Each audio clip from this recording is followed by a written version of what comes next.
Hey guys, what's up, and welcome back to another episode of Apollo Justice, Ace Attorney. In the last episode, we finished cross-examining Olga O'Reilly, found out her true identity as a accomplice to cheating with the victim, and we found out that Mr. Smith actually hit the bottle against her neck, and then Mr. Wright went to go call the police.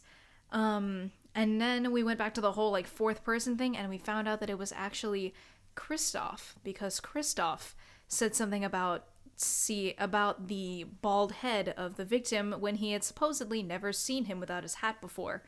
So yeah, now we are cross-examining Mr. Gavin. This has taken a real interesting turn. But yeah, let's go ahead and get going.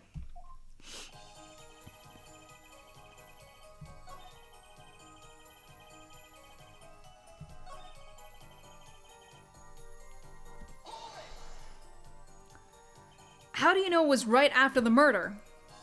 Really, no need to shout, Justice. I was just getting to that part in my testimony. Ah, there he is, the coolest defense in the West we know and love. Even when you're standing up there on the witness stand, some things never change. I was afraid you'd change too, right, but you haven't. And you and that overbearing personality of yours. With friends like these, who needs enemies? I thought I had done something, okay. By photo, you mean the second photograph of the crime scene? Precisely. You see, he wasn't wearing his hat then. I saw his head when he was dead. And then Mr. Wright came along and replaced his hat. Can you describe the scene of the crime for us?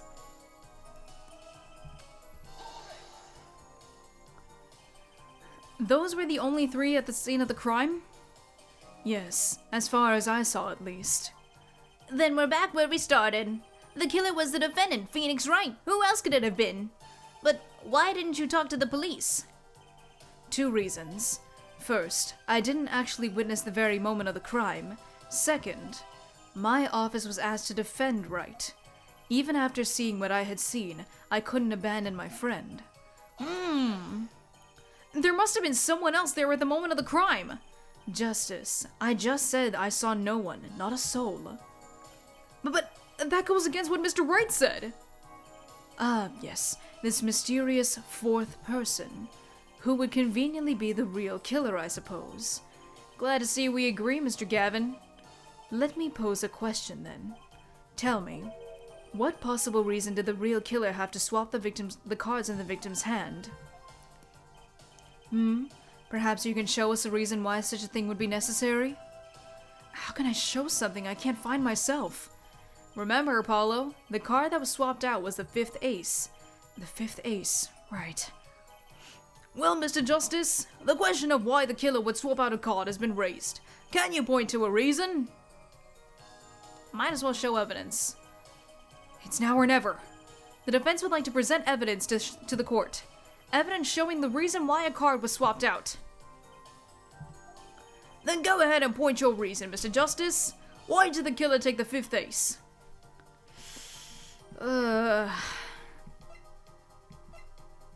Oh, this.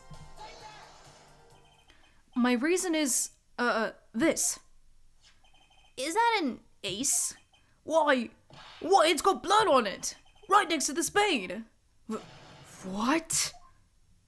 This is insane! Why wasn't I told about this? Why? Could this be the missing 5th ace? Inconceivable. How could you? What are you doing with that card? Well, that's the thing. Why is Mr. Gavin so upset? It's just some fishy card from some fishy girl. I want some fish and chips. Oh, that card? It's mine. That is, I picked it up at the Borscht Bowl Club that night after the murder had occurred. I gave it to my daughter. Cards are her stock and trade, after all. No! Impossible! Unacceptable! The court can't accept this evidence. It's a fraud. A fraud? How can you be so sure? What? I would think the only person who could claim it was a fraud would be the one who took the real card from the crime scene. The real killer. Allow me to elaborate. What if this trace of blood was the reason?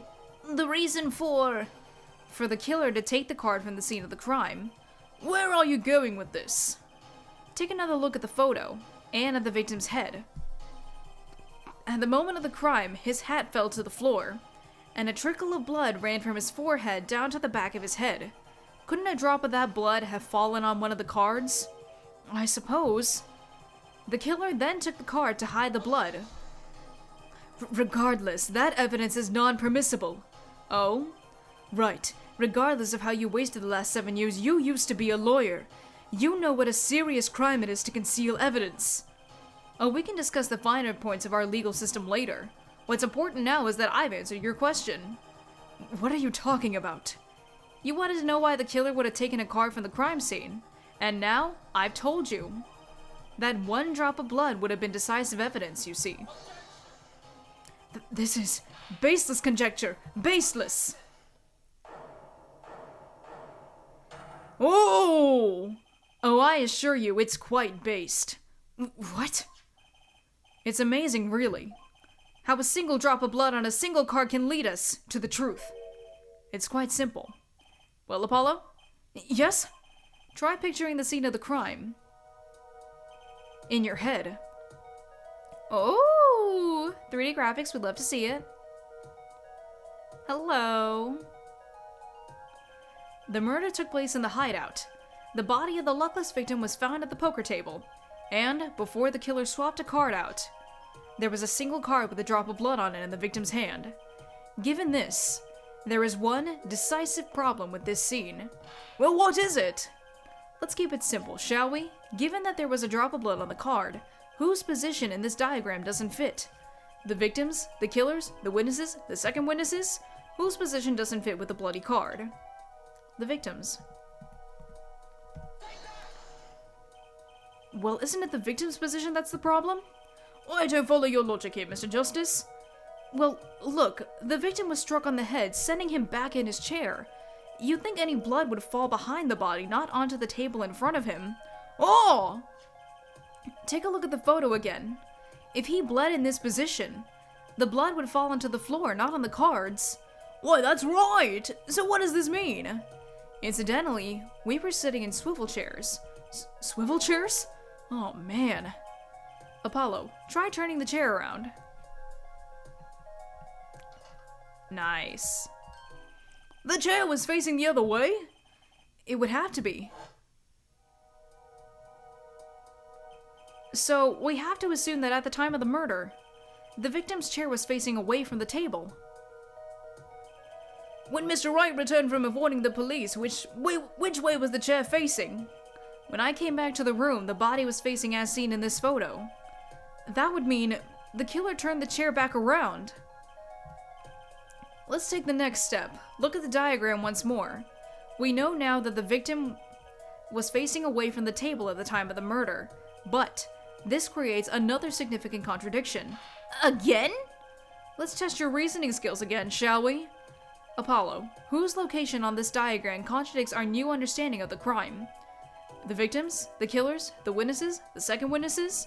Whose location creates a contradiction if the victim was facing away?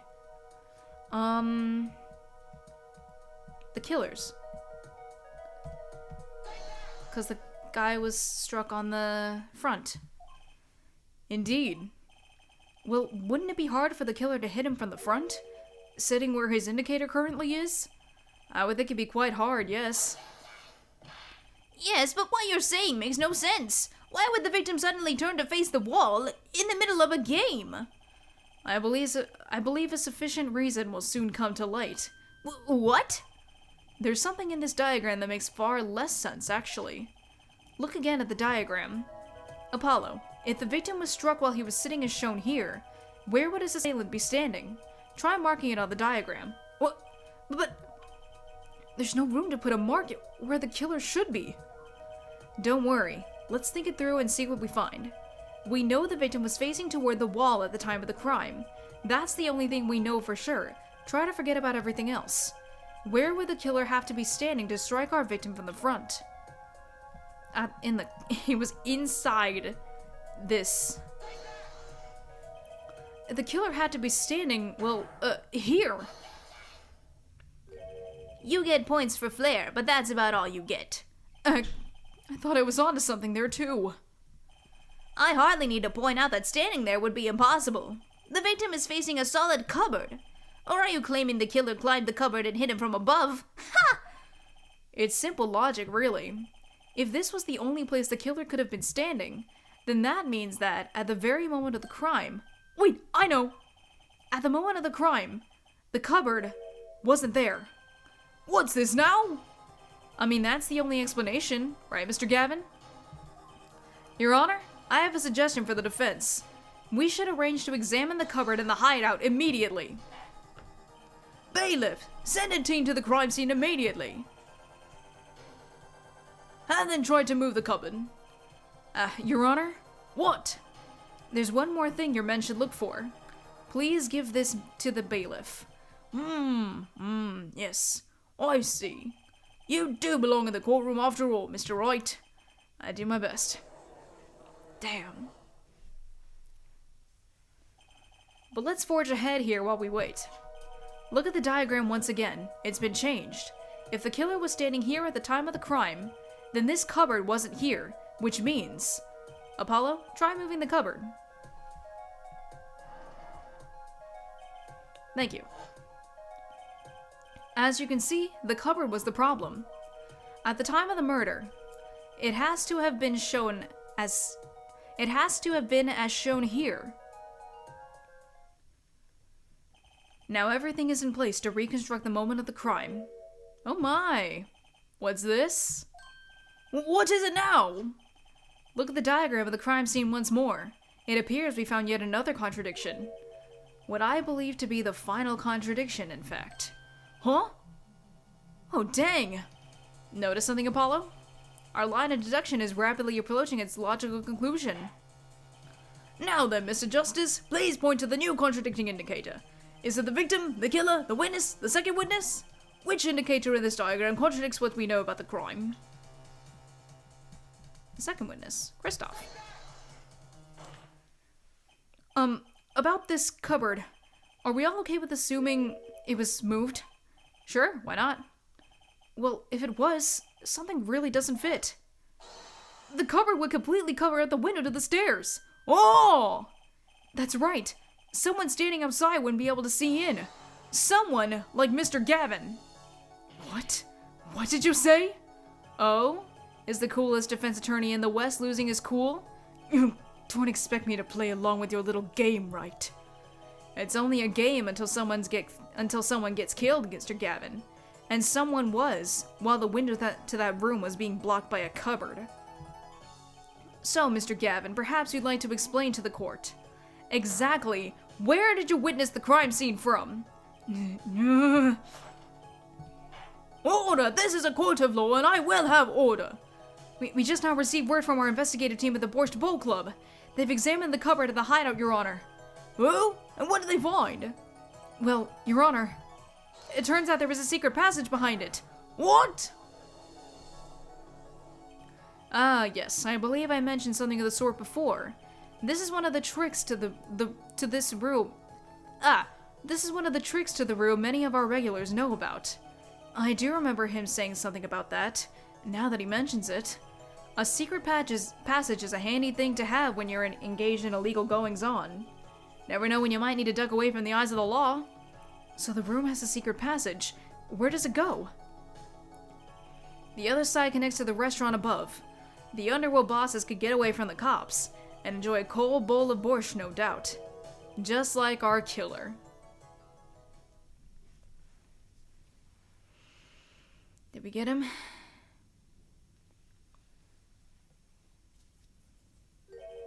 You see where our line of simple deductive reasoning has led us, Apollo? I see it, but I don't believe it. That girl wasn't kidding when she said I needed this trump card for the last hand. At the time of the murder, the window was blocked and the victim's hat was only off his head for the few minutes between Mr. Smith's murder and Mr. Wright's return from calling the cops. In other words, the only place anyone could have seen the victim's bald head was from inside the hideout. Well, Mr. Gavin? Come on, say something. Dare I ask what really happened that night? Actually, I think we can probably figure it out ourselves at this point. That night, for whatever reason, our killer had a date with Mr. Smith, a date with destiny. There he crouched, hidden in the secret passageway behind the cupboard, holding his breath, waiting for just the right moment. Then the chance came, and he took it.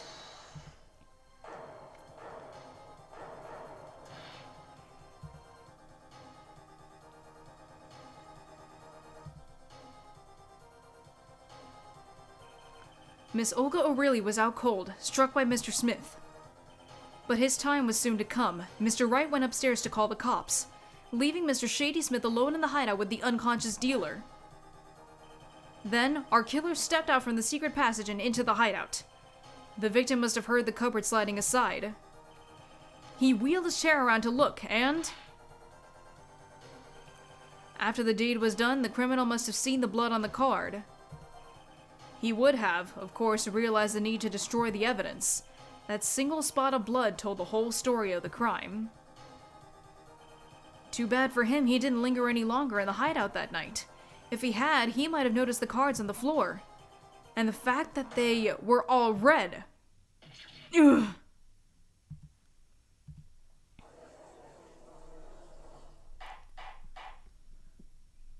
We got him? Well, it seems this trial has taken yet another turn. I'm truly sorry I had to see this take come, Mr. Gavin. Mr. Gavin? Mr. Payne. Yeah, yes, Your Honor. The prosecution will continue its investigation. As for Mr. Phoenix Wright, the defendant, he is hereby cleared of all suspicion. Wah! Believe me when I say that I don't believe this is happening, Mr. Gavin, but I'm afraid circumstances call for me to issue a warrant for your arrest, immediately.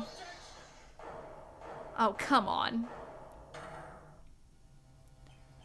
Oh, no need to apologize. I rather enjoyed myself.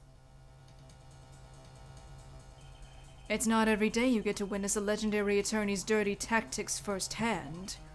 Your point, Mr. Gavin? Frankly, Your Honor, I'm shocked that a person of your caliber would be taken in by such a low-grade parlor trick. Excuse me?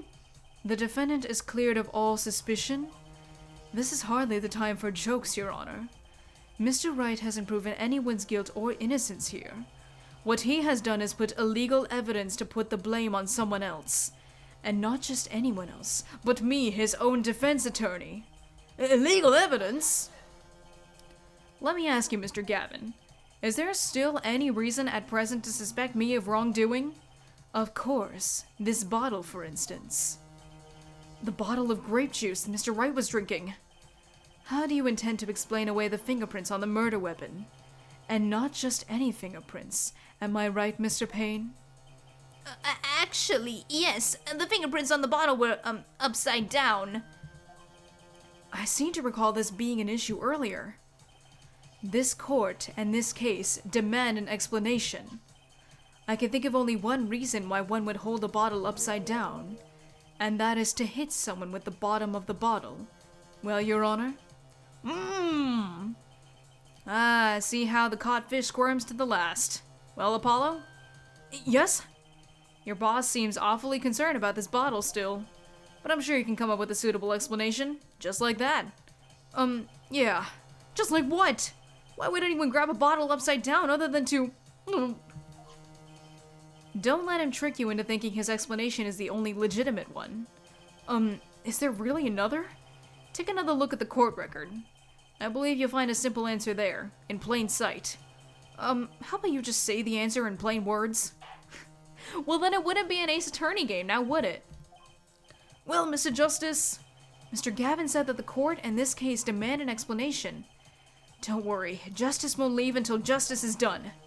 Perhaps the defense would care to enlighten the court? What evidence do you have to explain why the fingerprints on the bottle are upside down? Well, let's think about it, right? So I have my water bottle right here next to me. It's on the floor. I'm picking it up, like, upside down. So, he was probably just picking it up, you know? And it was on the floor. And I think this is the one. Yeah, it shows the bottles on the floor. It's actually easier to show you than explain, Your Honor. Place that bottle on the floor next to your chair. Excuse me? On the floor? Yes, now reach down and pick it up, without getting out of your chair. Ah! See? You naturally go to pick up the bottle by its neck. With your fingers upside down. Look at this photograph taken on the night of the murder. The defendant, Mr. Wright, sat here, playing piano, bottles of grape juice on the floor to the side of his piano bench. He would have naturally picked up the bottles upside down several times. Wow! I can't believe it was that simple! Recall our dinner that evening, Kristoph. I was drinking my usual juice then too.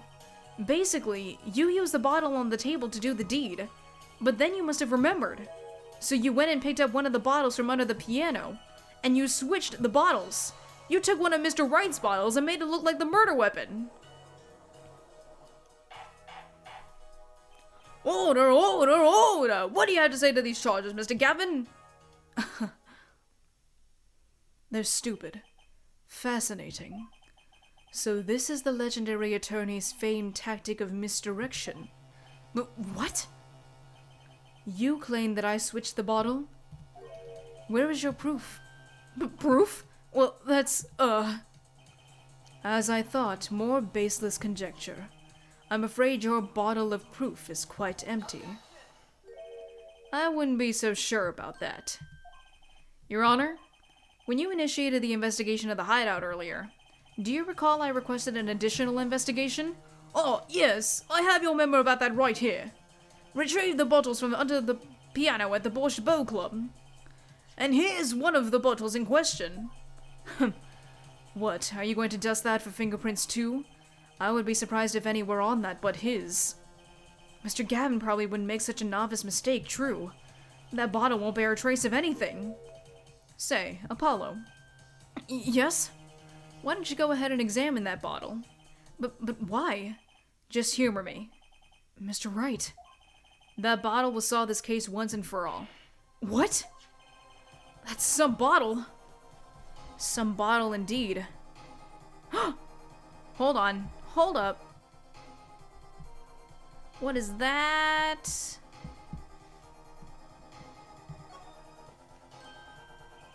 There's something inside the bottle.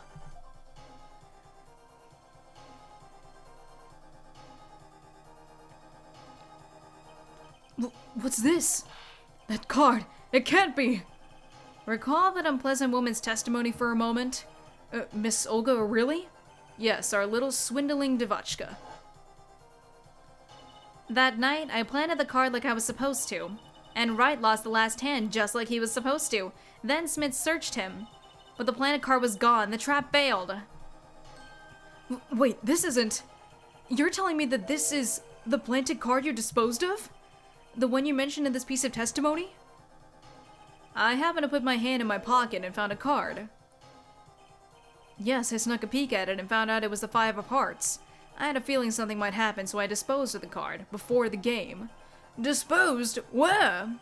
There was an empty bottle of grape juice I had been drinking right beside me. I threw the card inside the bottle.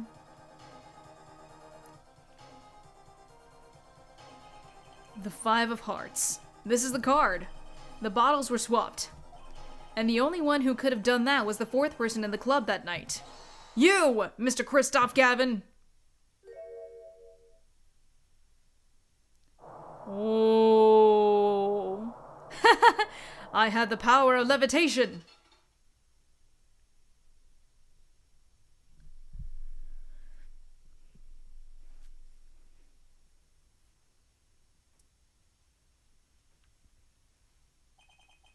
That is all. Ooh. Why do I feel like Wright did everything instead of us? Is this your idea of revenge, Phoenix Wright? Revenge? Revenge for the events that took away your attorney's badge 7 years ago. My past is like my logic, straight and true. Nothing's changed.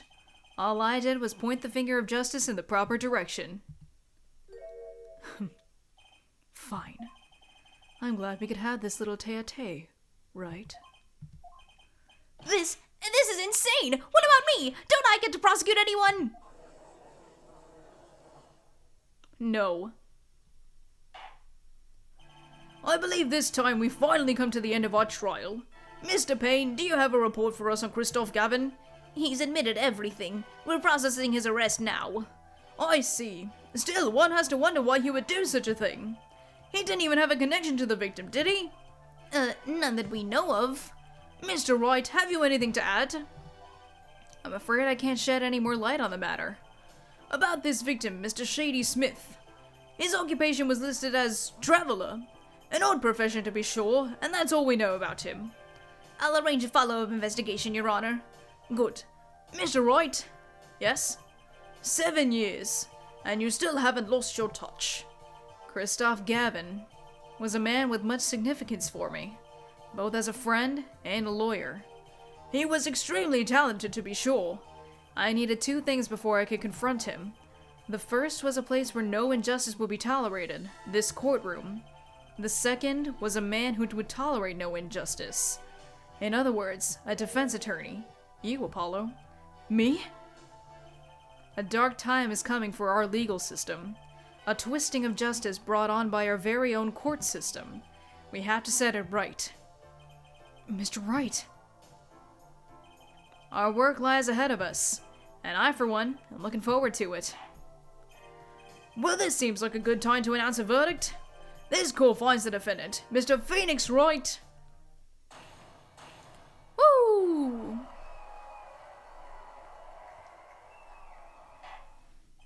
Court is adjourned.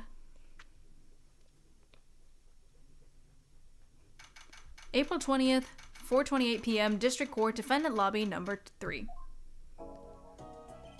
Thanks, Apollo. You came through just like I thought you would. I'm pretty sure I didn't do a thing in there. It was you who cornered Mr. the killer. I couldn't have done it by myself. You sensed it too today, didn't you? Your ability. Ability? Yes, a sensitivity I lack. You'll come to understand it soon enough. Wait, I wonder if he means... I have one question for the witness then. You say you saw the moment the defendant hit the victim. Is this true? Of course it's true! What's this weird vibe I'm getting? What was that, Mr. Wright? What did you do to me? You'll have to find the answer to that question yourself. The answer... right. Today was full of questions without answers, most of them about Mr. Gavin. What possible reason could he have had to commit murder? Perhaps you'll learn that in the days to come. Huh? Wait, you don't know, do you? This locket is the key. Huh? Oh, that reminds me. I met the girl whose picture is in your locket. Your daughter, right? That's right, she's my daughter. You know, you were right about this locket. Huh? I took this off his neck the night he died, but it looks like our dear Russian scam artist saw me. So the truth is, this locket really did belong to him. Wait, but that's perjury! You testified! You said the locket was yours! I said no such thing, actually. Huh? I merely said that it was a locket with my daughter's picture inside. A subtle distinction, but a distinction nonetheless. And it's the truth. Wait, but then why? Why was the victim wearing a locket with a picture of your daughter inside it? Sometimes the straightest path to the truth isn't the best one. Give it time. You're still just getting started with your career. Speaking of which, I may be out of a job. I work for Gavin Law Offices after all. I still can't believe I just saw Mr. Gavin get led away in handcuffs. Apollo. Yes? How about coming to work for me? Huh? You mean at the Right and Cold Law Offices? I mean, there's not a single attorney in my generation that doesn't know it. I can't imagine that to be true, but... Wait, but didn't you... You're not a... Oh, I turned in my badge, yes. I'm not an attorney anymore. Then... That incident 7 years ago. That legendary trial. And at the middle of it all was one man, Phoenix Wright. The case reached its sad conclusion, and he left law for good. Have you ever thought about coming back to the courts? I'm not qualified to stand in a court of law, I'm afraid. Didn't you notice in today's trial? It was a single piece of forged evidence. Forged evidence? What are you talking about? I'm talking about evidence that shouldn't have existed. A naughty magician's trick. One piece of evidence struck me as odd, it's true. It just seemed, well, too perfect. I'll bet this was the forged evidence. I mean, come on. We just had that handed to us. You mean this, don't you? I got this from your daughter, Mr. Wright. Yes, that card couldn't have been found at the crime scene. Why? Because the killer took it with him when he left.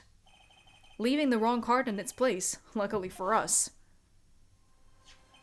The court can't accept this evidence. It's a fraud. A fraud? How can you be so sure? I would think the only person who could claim it was a fraud would be the one who took the real card from the crime scene. The real killer. My verdict was already handed down 7 years ago. Then you really... Yes, I forged this card. One look at the crime scene should have told you it wasn't real. But you can't do something like that and call yourself an attorney! Who's calling themselves an attorney, Apollo? So it's true. The rumor is true. 7 years ago. None of that matters much now, does it?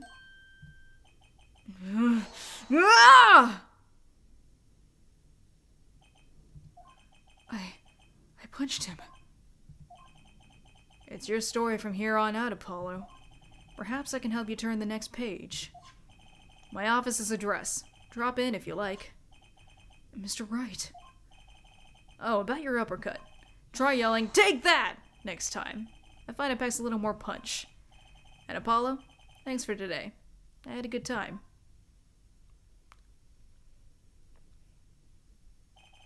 And with that, Mr. Wright walked out the door. And that's how my first trial ended. A lot of mysteries went unsolved. And, at the time, I had no idea they were all related. Every mystery that day, connected by a single thread of logic. I'll find that out soon enough. My name is Apollo Justice, attorney at law, and this is how my story begins.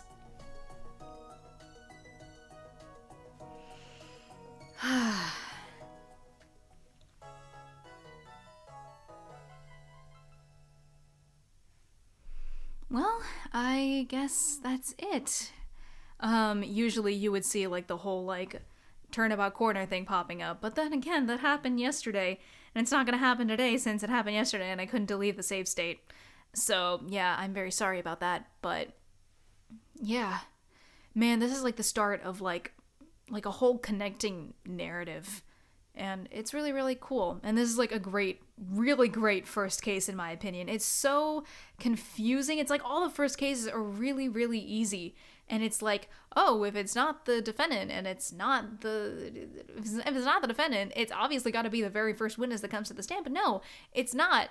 It's your partner, the one who you think you could trust, the one you thought you could trust, but you really couldn't. And he was the one who betrayed your trust in the end. So, yeah. Anyways, enough rambling about that. I will see you guys next time for Turnabout Corner. That is it for this episode. Roll the end card. Objection! You haven't hit like and subscribe yet. Hold it! You forgot to ring the bell to get notified whenever I upload. Take that! Click here to watch more of my videos. Thank you guys so much for watching, and I'll see you guys in the next episode. Bye-bye!